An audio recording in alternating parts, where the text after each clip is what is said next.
The year was 2013. A teenager in one of Brazil's poorest corners types this on Facebook. I need a job. I wish I had someone to love me, not use me. I just wanted some peace. These were just the honest cries of a man searching for a way out. His family was poor, and he lived in a wooden house that flooded when rain came. He wasn't supposed to make anything of his life, but a year later, he made a choice. He wrote, I think I'll start going to the gym to become a fitness guy.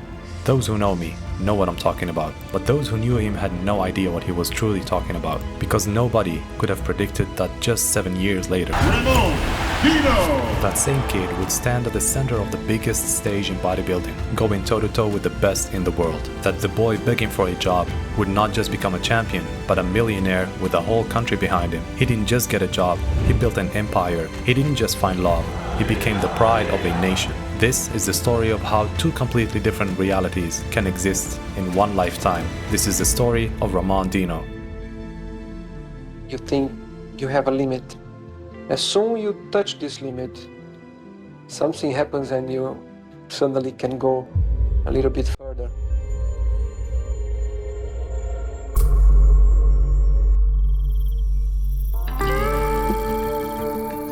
Far from big cities and opportunities, deep in the Amazon forest, Ramon Rocha Queiroz was born on February 9, 1995, in Acre, Brazil. He came into the world in a poor family, the youngest son of Francisco Hamilton and Susana da Silva. His parents separated when he was still a baby boy, leaving him to grow up mostly under the care of his father, a strict, religious man who worked hard to keep 4 of his sons away from the dangers that surrounded them. Minha mãe é separada do meu pai, então eu tive minha vivência toda com meu pai, mas nunca deixei de falar com ela, nunca deixei de responder ela nem nada. Minha mãe, né? As the youngest, Ramon often felt out of place. He had to adapt between different homes and family members, always searching for where he truly belonged. Watching his older brothers make mistakes, he grew up under pressure not to repeat them. Even simple games carried risks. Soccer was played barefoot on the rough asphalt, leaving his feet bloodied, but it was the only joy the kids had, and he loved it anyway. Rio Branco, a city surrounded by endless forests, was no easy place to grow up, especially for a family with limited means. Poverty was everywhere, jobs were sacred, and crime, gangs, and drugs ruled the neighborhoods. But Ramon's father had a tough reputation. People respected him, even feared him, and that gave Ramon a layer of protection. O pai era muito respeitado, mas mesmo assim ele queria evitar aquele tipo de contato com os donos da rua ali, né, que mandavam ali na rua. At school, Ramon looked bigger and stronger than the other boys, so much so that the classmates had thought that he was always older. Ramon, quando criança, ele sempre foi um menino muito extrovertido, ele sempre gostou de fazer amizade. Ele não tinha tanto assim conhecimento do que ele queria, mas ele já tinha um caminho meio andado, porque todo mundo falava, esse menino é diferente, esse menino é diferente. Então eu sempre fui assim, um cara bem família.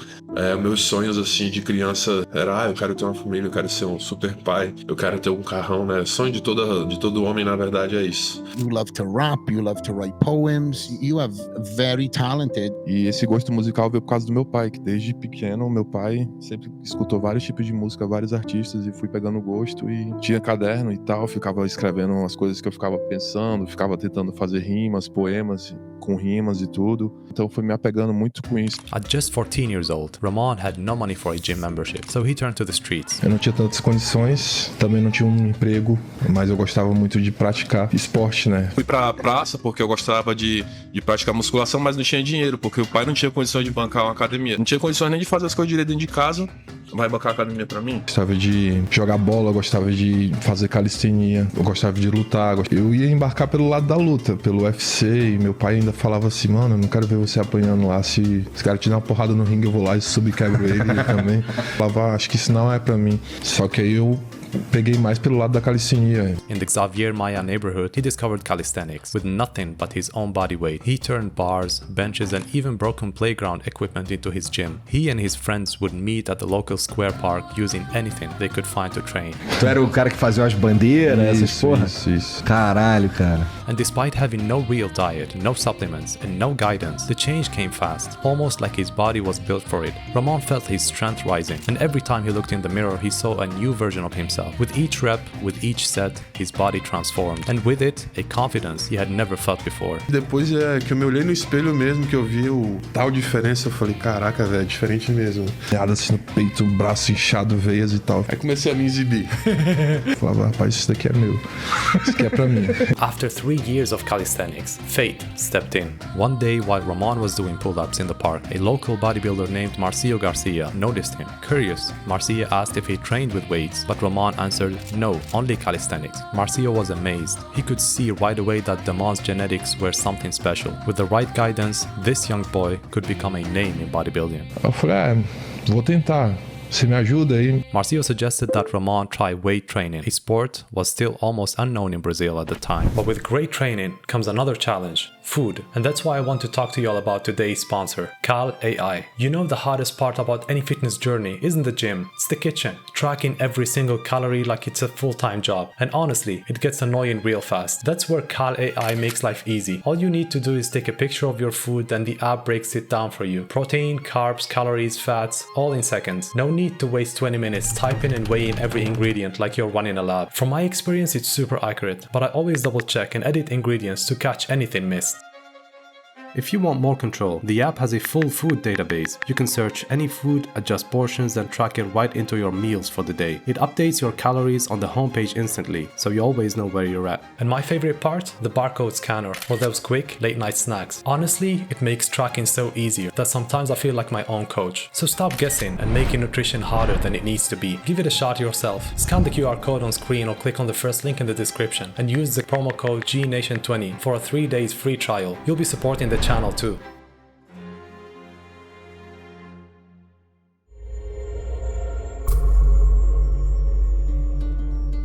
Marcio, who was working as an intern at a gym, began taking the 17-year-old Ramon there on his motorcycle, and when Marcio couldn't pick him up, Ramon would walk to the gym downtown as he only had enough money for a one-way bus ticket. Sometimes Ramon couldn't even train because they lived in a humble wooden house that would flood during certain times of the year, requiring him to keep watch over the rising waters.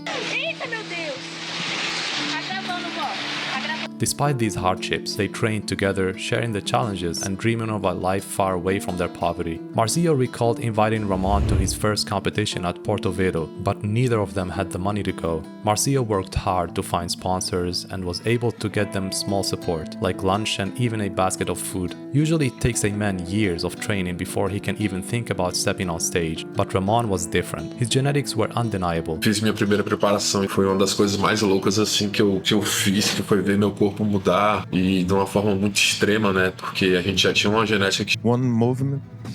Yeah. A couple of sets, just get... Nesse aspecto do... Se pudesse fazer sem, eu faria. Porque, cara, chega lá e... Nossa senhora, chega lá e... Não gosto. He was still working. He was still in his dad's house. He would buy his own food with his job. He used to work in a supermarket. After just a few months of training, he entered his first show and shocked everyone. He defeated competitors who had been training for years and walked away with his first amateur trophy in men's physique category. Então eu me apaixonei pelo esporte. Eu falei, pô, isso daqui é muito meu, muito pra mim.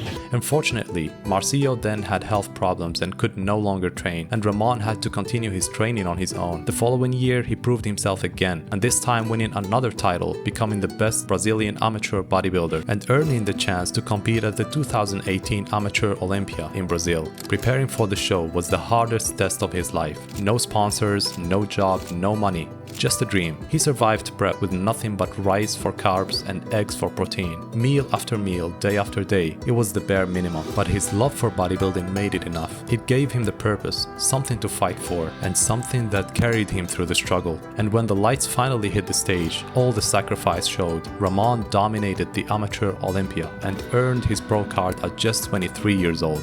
Batalhamos pra caramba pra chegar aqui. Eu vim de muito longe, gente. Muito longe, passando a dificuldade. Não que nenhum aqui passe, mas eu sei que cada um tem a sua batalha do dia a dia, mas essa foi a minha, mano, e tá aqui, ó. Vim de Rio Branco, Acre. O Acre existe, galera.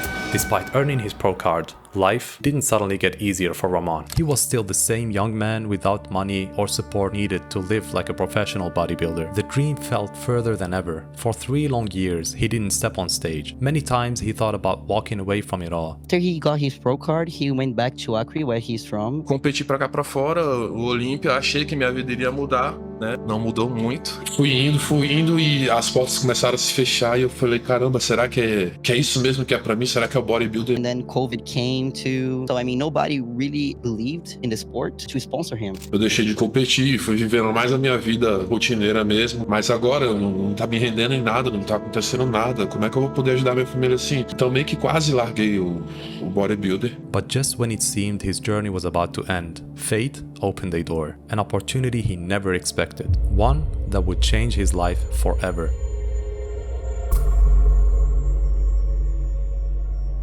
In 2020, Ramon was invited to join a reality show called Mansão Maromba, created by a fitness influencer, TOGURO. I know. You know him. Tattoos. You got it. Yes. He has a place called Bodybuilding Mansion. It has really nothing to do with bodybuilding. It is more like an influencer kind of house. He just like helps people to just, to take off in their career. Como é que tu encontrou o Dino?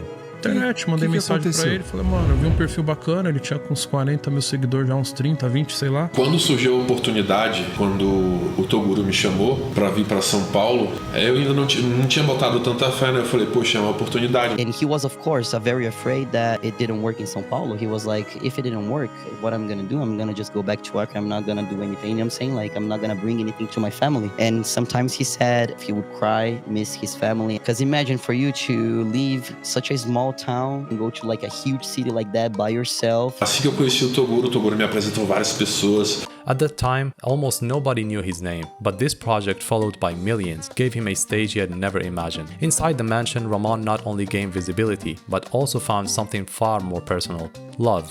It was there that he met Vitória, a young woman who would later become his wife and the mother of his children. Você se apaixonou Pela minha e constituiu família. Ela me aceitou feio pra caralho, mano. Eu cheguei, eu tava feio pra cacete, tá, mano?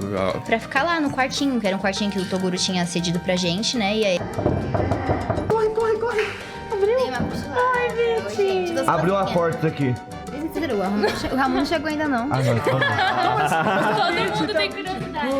E desde lá a gente tem o nosso romance até hoje, graças a Deus. For someone who had almost given up on bodybuilding and had been searching for love his entire life, finding both purpose and love under the same roof was something he never imagined. But perhaps the most important connection came when Ramon met Renato Cariani, one of the most influential voices in the Brazil fitness world, a man who would play a massive role in shaping his career. Não é exagero. Quantos anos você tem, garoto? 25 anos? Em fevereiro agora. Você mora no Acre, né? Moro no Acre. Você fez toda a sua preparação com arroz e ovo. Arroz e ovo, era o que tinha. Arroz e ovo. Era o que dava, era. Arroz e ovo, cara. Eu disse pra você, uma vez numa conversa particular, que eu tenho um sonho.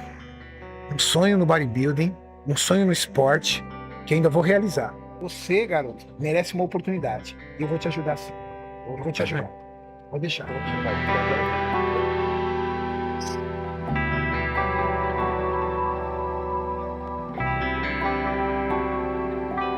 Fica tranquilo, eu vou te ajudar, mas por 2 motivos.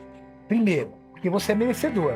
Porque um cara ser campeão do Mr. Olympia com arroz e ovo na sua preparação inteira, 3, 4 meses comendo arroz e ovo, é muito, mas é muito merecedor. Segundo, porque o Brasil precisa de atletas como você. O Brasil precisa de uma representação à altura no bodybuilding. Você é fã do Cristiano Ronaldo? Você é fã de Neymar e Companhia Limitada? Eu sou fã desse garoto aqui, ó. Porque esse garoto se tornou profissional com arroz e ovo. Garoto, eu vou te ajudar. Eu tenho um projeto pra você. Fica tranquilo, a gente vai conversar. Toguro, você é foda.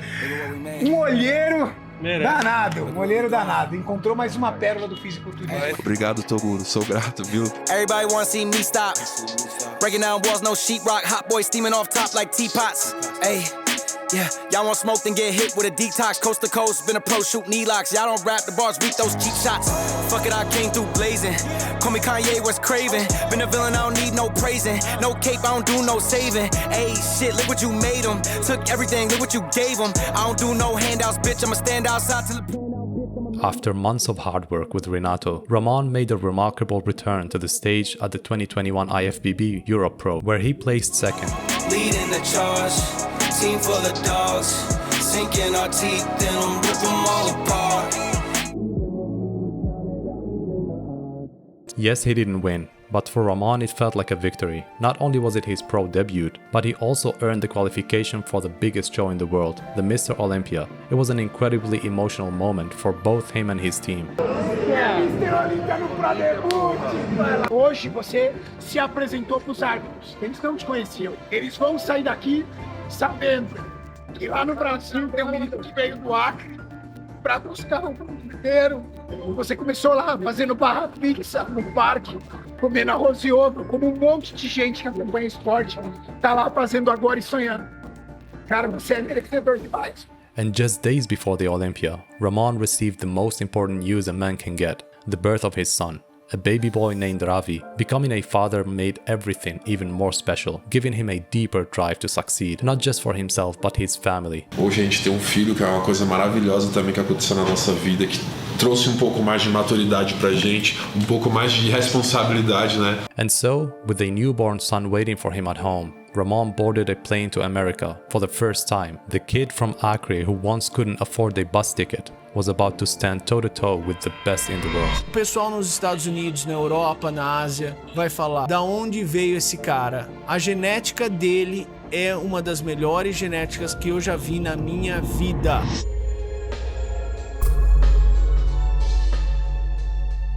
Going to his first Olympia, Ramon's new coach Chris Aceto said that Ramon arrived just 12 hours before the show and he was stuck at the airport for days, and also said that Dino was prepping strictly off of airport food, which was crazy. Yet when he finally stepped under those lights, Ramon was unshaken, confident, focused. Just as TOGURO had once given him the chance to be seen in Brazil, the Olympia judges gave him the chance to be seen worldwide when they called his name to stand next to Chris Bumstead. That moment changed everything. Nobody expected it, but Ramon matched the reigning champion in size and presence. The crowd erupted. He placed 5th, and the world had witnessed the arrival of a new contender. The only things left to refine were his back, posing, and classical presentation. After the moment passed, there was no time to rest. A new responsibility was waiting, and Ramon knew his journey was only just beginning. He immediately set to work, aiming to qualify for the next Olympia. He competed in Brazil and earned the qualification when he won the title of the IFBB muscle contest by beating another Brazilian idol, Gabriel Zancanelli. And just look at how popular he is now. Shortly after that, he traveled to Ohio and secured the 2nd place at the Arnold Classic, losing the title to Terence Ruffin, but placing ahead of the former Classic physique champion Breon Ansley, which made everyone start paying serious attention to his name.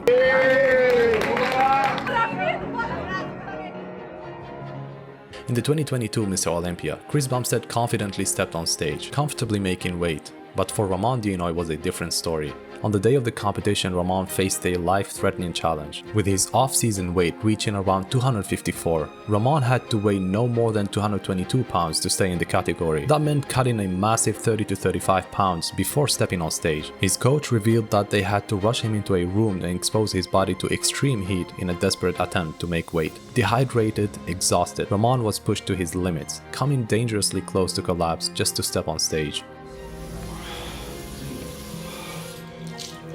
Tenho certeza que ele vai surpreender, sempre surpreende, né? But as expected, Ramon's physique was noticeably improved. His presentation, his conditioning was flawless, with added thickness to his back, strong legs, and the signature vacuum pose, making him stand out in the lineup. Even Chris Bumstead could see that Ramon had become his main rival, and the direct comparison between the two gave Ramon a chance to prove it. This moment between the two brought a fresh energy to the Mr. Olympia stage, bringing a competition back to life again. Ramon was at his best, but so was Chris, who went on to win his 4th title that night. And still, Classic Physique champ, 4-time Olympian Chris Bumstead.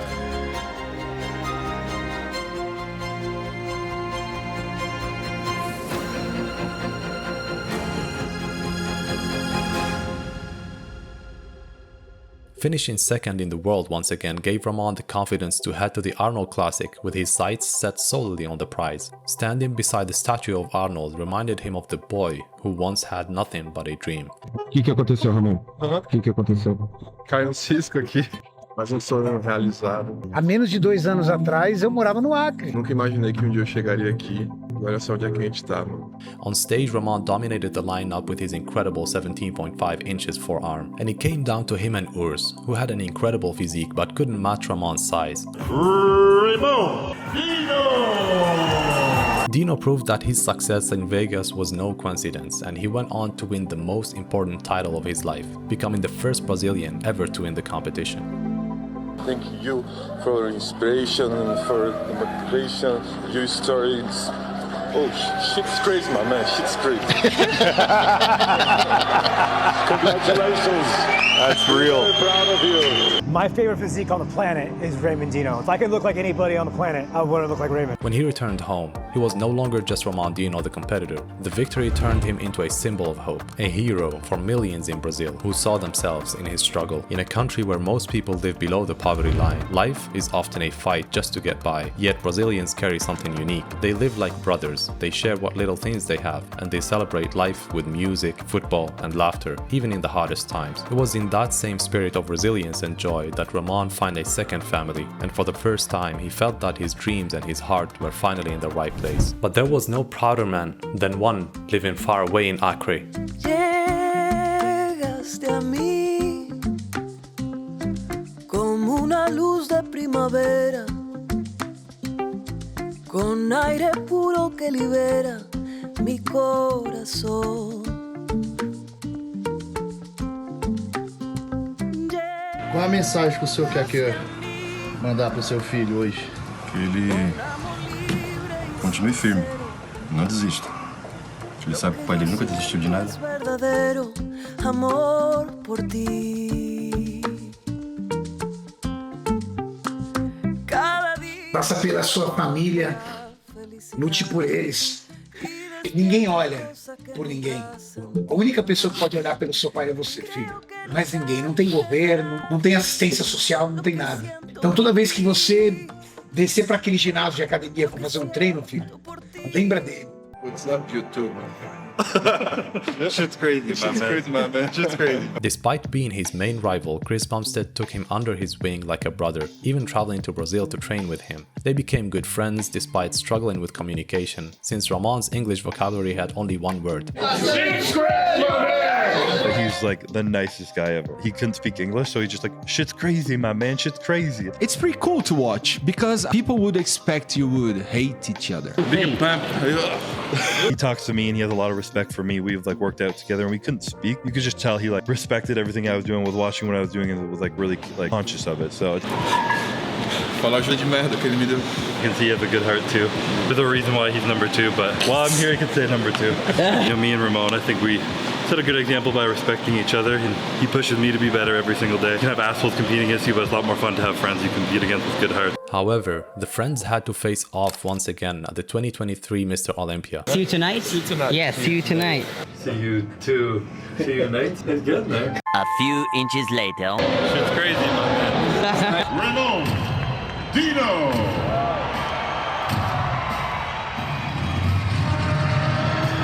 Ramon Dino brought the shape of his life, while Chris wasn't at his best, struggling with injuries that held him back. Ramon had put in the work, addressing the feedback from the previous year. His physique was more than refined, his posing sharper, and his overall presentation stronger. The stage was set for another memorable showdown.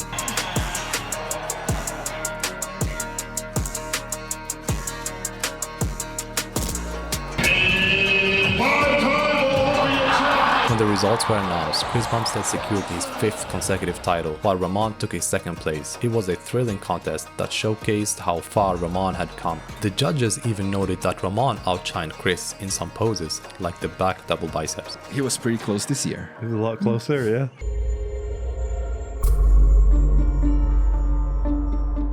Again, Ramon grew more confidently after his recent success, but this time his overconfidence cost him his crown. At the 2024 Arnold Classic, Wesley Vissers, who had placed 7th in the Mr. Olympia just months earlier, knocked him down. Vissers appeared significantly larger than Dino, and Ramon's poses presentation didn't match up this time. Ramon knew he had to improve before the Olympia, and from the training clips he shared online, it looked like he had done just that. His physique was sharper, fuller, and fans began to believe this could finally be the year he dethroned Chris Bumstead. He's going to kick your ass this year. You can try. He's got the mustache now. He kind of looks like an evil Frenchman though, with it twirled up.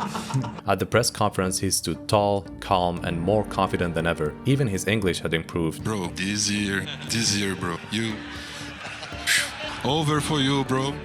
Don't touch me, bro. Don't touch me, bro. But when the big day arrived, everything changed. Under the bright lights, Ramon looked smaller than expected. His legs lacked fullness, his conditioning wasn't as crisp, and stress began to show. Sweat poured down so heavily that his tan started dripping, a nightmare for any bodybuilder on stage. Classic physique had become one of the toughest divisions in bodybuilding. The judges wanted more than just size. They wanted symmetry, shape, and conditioning. With athletes like Mike Sommerfeld and Kalecinski stepping up their game, Ramon's off-conditioning cost him dearly. He finished 4th, which considering the circumstances was actually a good result. Meanwhile, Chris Bumstead once again defended his throne, winning his 6th Classic Physique Olympia, and in that same moment, he stunned the world by announcing his retirement, leaving behind an open throne and the question, who will rise next? Now with the year 2025 upon us, the Classic Physique division stands at a turning point. Ramon is once again at the spotlight. He has been shown an impressive physique online, looking sharper than ever, and the fans had already been buzzing about what he could bring to the Olympia stage this year. The battle ahead promises to be one of the most unpredictable in years. If you're not doing the show, who wins the Classic Physique? Ramon.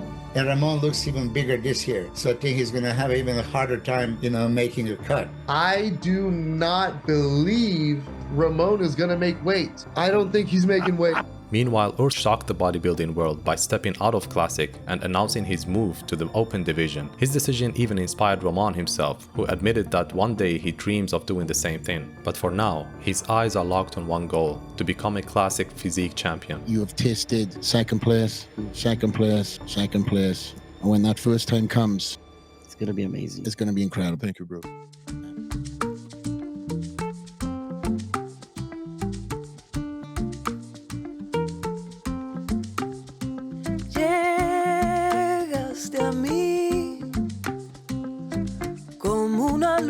Primavera,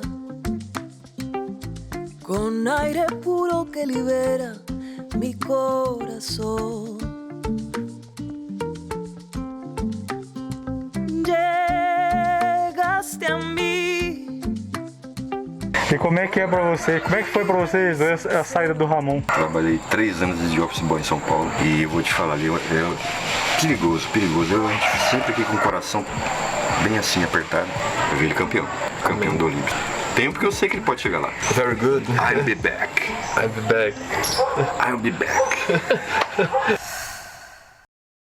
From the deep Amazon jungle of Acre, a place where even imagining becoming a champion felt impossible, came a boy who refused to give up. Life gave him every reason to stop, but he held on. Ramon turned what once seemed unreachable into his reality. He went from a life of poverty to building an estimated net worth of more than $5 million.